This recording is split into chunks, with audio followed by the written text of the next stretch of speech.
Well, hello and welcome to the Market Motivators Podcast Report. I'm Kelly Kleinman. My guest today has found a unique niche in automotive marketing on the body shop side of things. Her work in sales, marketing, profit loss analysis, and business development are extremely noteworthy, so much that she's just won the Most Influential Woman Award for the collision industry. Congratulations, Micki. Yay, thank you. By the way, it's Micki Woods. Micki Woods is joining us. Yes. So thank you very much. Now, with all that said, she's also celebrating her first full year with her Bangin podcast, focusing on the collision repair business. So congratulations on that. Yes, thank as well. you. Yeah. Well, thank you for jumping on. Of course. I'm happy to be here. So we'll start cranking away right now. Now, you've been in the body shop business since 2007, so you're clearly an expert in the subject. I've been focusing mostly on automotive retailing. With that said, we're hooking up here. Yes, we are hooking up. So how can dealerships that don't have an in-house collision repair service, and there's a lot of them, market themselves to local body shops to develop an incremental lead gen base, and why should they? For the most part now, as everybody's seeing, these vehicles are so technologically advanced that the body shops are not just banging on metal anymore. I mean, these guys, some of them are like IT tech, technicians. It's their software, it's programs, it's technology. So first and foremost, that's a huge thing to remember. And I think there's a lot of respect that the industry has gotten, the collision industry has gotten over the course of time, because we realize how complex this stuff is. It's not just go pop this dent out. It's so much more than that, with calibration and all this ADAS equipment and things like that. So I wanted to come on today and talk with you, Kelly, because there's so much benefit for the dealership hooking up with the body shop. Like you were just saying, there's so many benefits to taking advantage of that relationship, and dealerships are missing the boat, honestly. And what does that look like? Well, they should be reaching out to your local body shops, because if a lot of body shops don't want to do the mechanical. They just want to do the body work. That's what they're good at. So for the clients that I have, I recommend to all of them, find a local dealership, send all your mechanical there. So they're subletting all the mechanical. Well, that's work for you. We know that the service drive generates a massive amount of profit for a dealership. So why not get that service work? Get the service work, then send it back to the body shop for them to do that. Parts, another huge profit margin for dealerships. So, there are a lot of great ways that the dealership can start to make more money by partnering up with somebody that's already in the automotive space. I mean, you kind of feel like it's a no-brainer, but for some reason, it just kind of hasn't really crossed the minds of dealerships yet for a lot of them. Some, not all, but I think there's a big opportunity there. When you think about it, here's somebody who's bringing in a slightly or majorly damaged vehicle. Perhaps it's mostly cosmetic. So the next thing would be a question that could be asked after the work was done. Hey, do you want to keep the car? Why don't you go see Hal over at Subaru in Thousand Oaks, Westlake, where I got mine, and see if you can't trade it in, for absolutely. So right there is a source of inventory. Yep. Absolutely. We see that happen in body shops all the time, where somebody's like, oh my gosh, I don't even want this anymore, because now it's tarnished in their mind because it's gotten to this accident. Even if it's, our goal on the collision side is to repair something to pre-accident condition, but there's always going to be some sort of loss after you've crunched something like that. There's some sort of what we call diminished value to that vehicle. So some of our guests want to get out of that vehicle, or if it's a total loss, they have to get out of that vehicle. So they'll ask the body shop, they're frustrated, they're emotional in that moment. And then they build that trust with the body shop. So if the body shop already knows, like you said, go see Hal at Subaru, go see JR at Jaguar. You need a new Jaguar. This thing's totaled. It's a great way to get referral work and it all starts, and I do marketing for shops across the country in Canada. And I always tell people it's relationship. Marketing is built on relationships, just like for people that are on the call listening right now, whether you're working in the service drive or you're a salesman, you need to build that relationship with people to get them to trust you.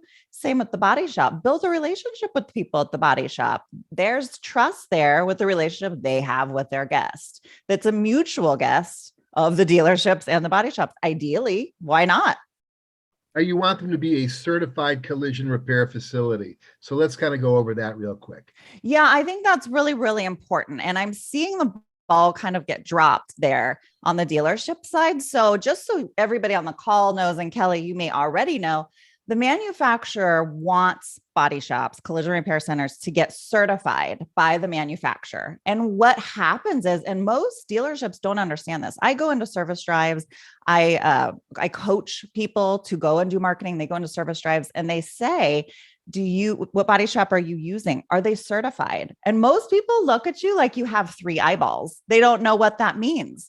So what happens, and I have to explain it, and I'll explain it here for people that don't know. When a body shop gets certified, they work directly with the manufacturer and they have to have specialized training. The technicians from the body shop actually fly out, typically for a week minimum, several days, whatever, sometimes they have to go to several different sessions depending on how complex the certification is.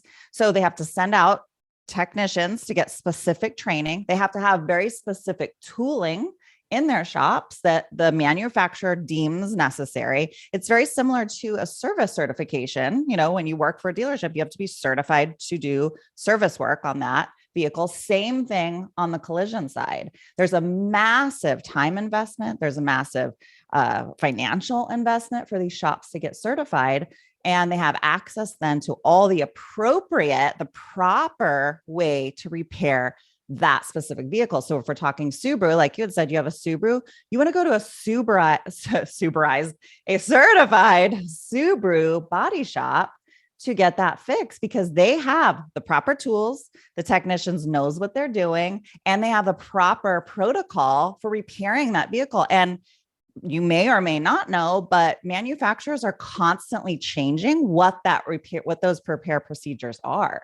So if the body shop is certified, they have access to the most up to date. And if they need to troubleshoot somebody, they have access to the manufacturer directly. So on the dealership side, it's funny because there's a disconnect between the manufacturer who understands the importance of this to the dealership side of they're like, it's just a body shop. Go get your car, go get the dent fixed. But there's so much more to it because like I had said previously, we've got calibration, we have ADAS.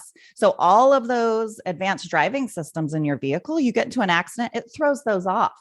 So now you go to drive, your car's been repaired and you're coming up close to somebody. Normally you would have a sensor, an alarm that says you're too close or you're merging out of your lane, something like that.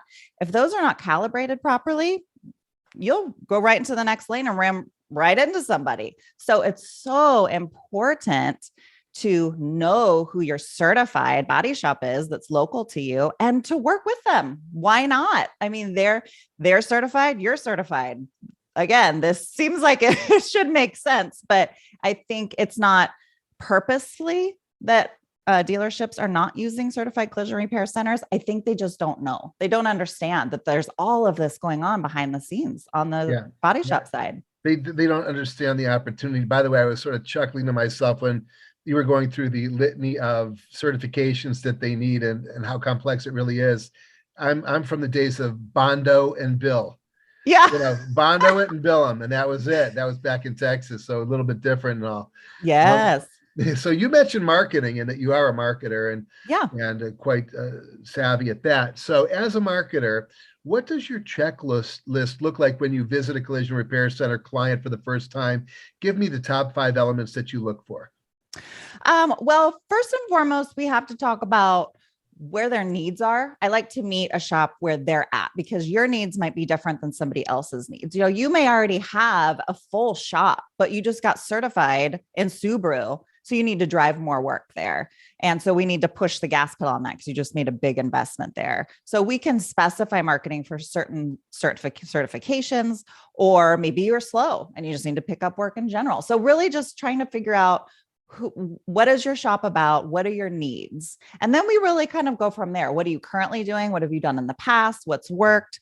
I don't necessarily want to reinvent the wheel if you found something that's worked for you before. So, I don't necessarily have like a top 5. I feel like we start with where are you at? What are you looking to do?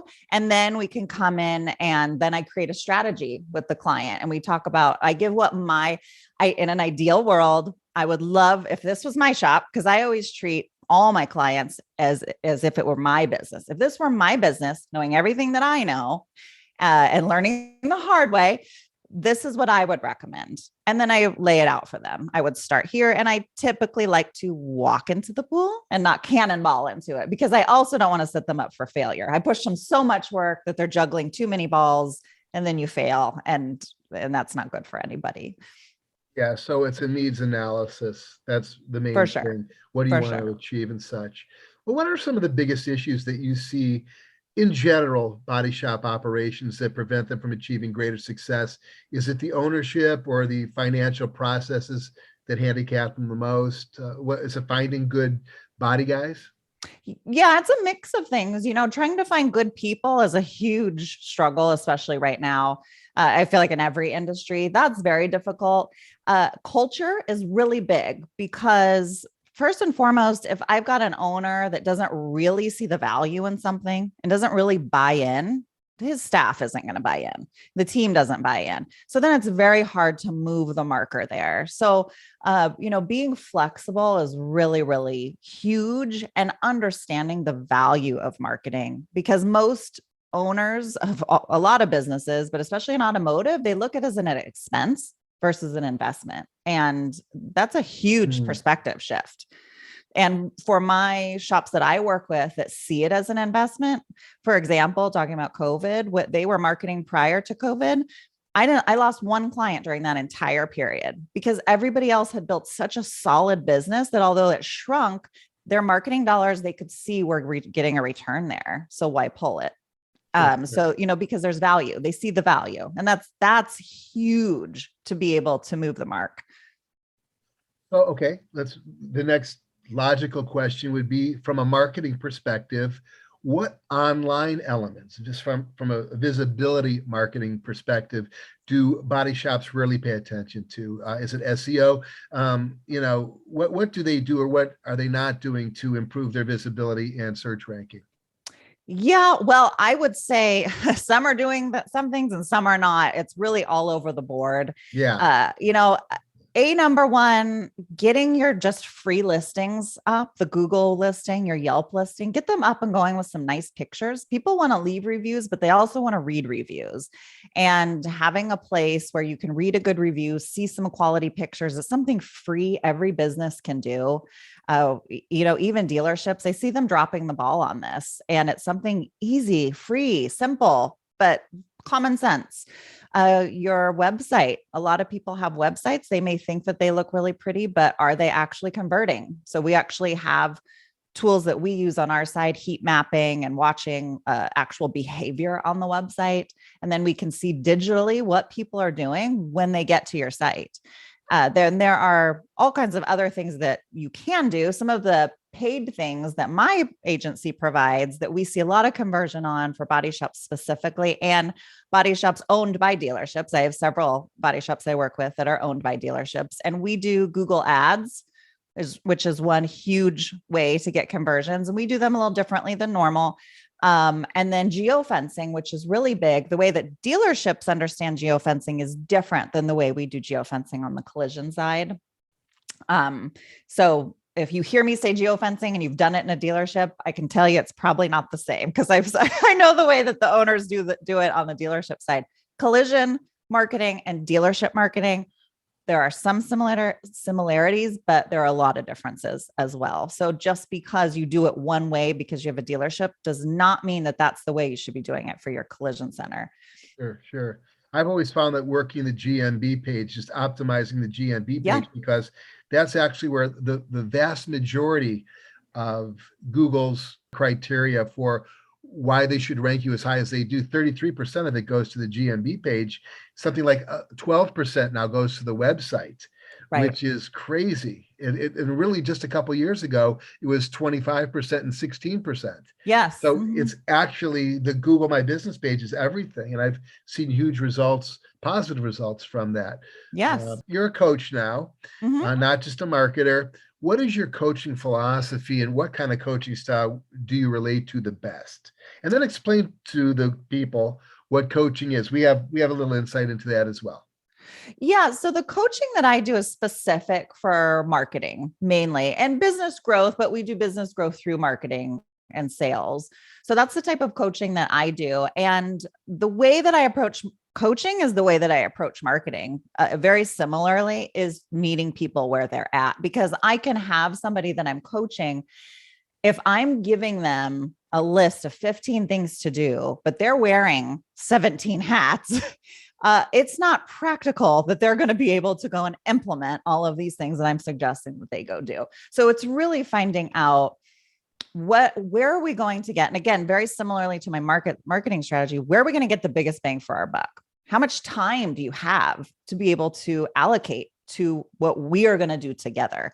That's huge. And just creating a strategy for them and in order to help them grow their business. So that's where we start at, is what's practical for you, because I'm a big firm believer in, if your heart's not in it, don't bother with it. Go do something else, because people are going to pick up on that. They're going to see that. And I want the people that I'm coaching to be excited, to be happy to be doing what they're doing, and then to be into it. Because when I'm coaching and I suggest something for them to go and do, and they go implement it and they come back because they see the results, they're pumped up. They're excited. That's what we want. I don't want to go burn them out. They're already getting burnt out. The last thing I want to do is burn them out. My goal is for them to have wins. And so it's hitting base hits, I guess you could say. We're not looking for the home run every single time. We're getting base hits, we're getting wins, and we're getting the constant wins. And we work through, we troubleshoot things as they come up. And so I really feel like it is coaching. It's coaching because it's encouragement and it's accountability and it's a strategy, just like you would go play baseball or football. We've got a plan, we're putting it in place, and we're walking through it as we execute it. And shit comes up, things happen, and we adjust and we turn what may seem frustrating into a positive, and we make it work to our benefit. So that's the way that I approach marketing. And my clients love it. The people that I work with, we have a great time with it. And again, they love it because they're winning. Nobody wants to do something that they don't do well at. That's true. Well, have you ever thought of coaching car dealerships? Yeah. Yes. I would love it. I think it would be great. There's so much potential there, so much untapped potential there. And so hopefully this starts to open people's perspective to start looking at things maybe a little differently. Let's talk about your podcast and tell us about the award. How do they approach you, and what was that process like? Let's start with the podcast first. We'll leave the best for last. Yeah, sounds good. So the podcast kind of came about. I was doing a lot of virtual meetings. A lot of people were having me do online conferences because nobody could meet during COVID. And I started co-hosting what we have. We have something called Verifax, which is an organization. We do Guild 21 calls where we have different guests on and speakers. So a lot of events where we're just talking at people, and we have somebody on, but they're presenting. So there's a lot of presenters. And I thought, personally, I go to all the conferences, I hear all the information, and we go out in the hallways and our brain's smoking, and it's like, we're on overload. We're like, oh my gosh, robots, what do we do with this? And we go back to our shops and we do like nothing because we're so overwhelmed. So I thought, let's create a podcast where I can have a guest on and we can talk about the hot topics, and we keep it short and easy, maybe like half hour, 45 minutes, where everybody can have just at least 1 to 2 things where they can take back to their shop, and that they can implement right then and there. Easy, practical things. We're not talking like super high level that nobody's going to do because it sounds good, but nobody's going to put it into practice. So I presented it to a lot of people, and they thought, oh yeah, that's a great idea. That's a great idea. And I said, well, do you want to partner with me? Do you want to partner with me? Well, I don't know. I said, well, food on all you, I'm doing it. So I did it myself. So I came up with the title Body Bangin. And so that's what I do. I have a guest on and we talk about whatever. There are so many hot topics in the industry, and owners love to hear from other owners. So I have a lot of owners on, and we have a positivity coach that came on, like a performance coach, and all kinds of different things. And so we have that podcast going now, and it's been amazing, gotten great feedback. And it was just something I really did to be a help to the industry. And it's kind of, my marketing business is my number one baby, and helping shops. But this was another way I was able to help shops in a different way. And now all of a sudden it's just growing like wildfire. Like, oh my gosh, it's so exciting. It's so neat. And it should open up doors for you as well, because some of these people might be clients and they can use Absolutely. the marketing asset. Yeah. Yeah.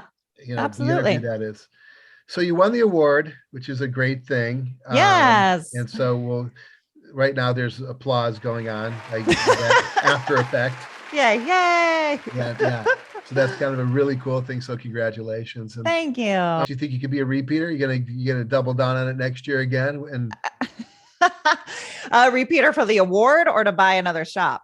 well, I would probably say win the award. I don't think you're looking to buy another shop. Yeah, I don't know if anybody's won twice. It's a really cool award that the Women's Industry Network, which is a network within the collision industry that tries to help promote women. We give scholarships. They give scholarships out, but it's not just for women. It's also for men as well. And so different people get nominated for this, most influential women award. And so I guess I had some peers that nominated me, and there's a board, you have to do an interview. And so it's very formal. And I was surprised I even got nominated, because, sometimes you just think of yourself as little old you, like, who knows about me? Who cares that much to even nominate me, And so I did the interview with a wonderful panel of ladies. And then I just got the call 2 nights ago, and I wasn't expecting really anything of it, because there are so many incredible women that have done so much and for the industry. So to be able to sit with them and past winners, is really such an honor. I was like moved to tears when I found out. I was like, no freaking way. That's amazing. Well, again, congratulations. So thank you. In closing, where do you want to be in 5 years? What does your favorite gypsy tell you? What does the crystal ball look like? Oh God, in 5 years, I feel like I am going to be enjoying all the blessings that God has given me. I feel so blessed. Seriously. I do a lot of manifesting. So I envision things in my mind and they happen. And so in 5 years, I am envisioning me I live in California, as do you, Kelly. And we don't have a whole lot of lot here. There's not a lot of property. So I envision myself being in a nice big house, with a big, beautiful backyard, by some water, and just, again, just being super grateful. Literally, no matter where I'm at, the biggest thing for me is just living in gratitude and being grateful for what I have, and having a nice view with a waterfall. That wouldn't hurt. Where can you be reached? I can be reached at MickiWoodsMarketing.com or CollisionCenterMarketing.com, or you can email me at Micki@MickiWoods.com. And you can also call me, text me. I'm available. I don't make everybody go through my assistant to get to me. So you can give me a call. I'm sure my number will be in the description. And I'd love to help anybody that's interested. If I've kind of piqued your interest and you want to explore it a little bit further, I take phone calls all the time from shops, from other business owners. I had a med spa the other day call me because she had heard about me from another business. So, I work with all types of businesses, and it's really exciting. So if you feel like you might want help or want to explore something or just run something by me, by all means, reach out. Thank you, Micki. Yeah. Micki Woods of Micki Woods Marketing and the Body Bangin podcast. Give her a follow on social media. Yes. And give her a call when you need her. Thanks for coming on, Micki. Thank you, Kelly.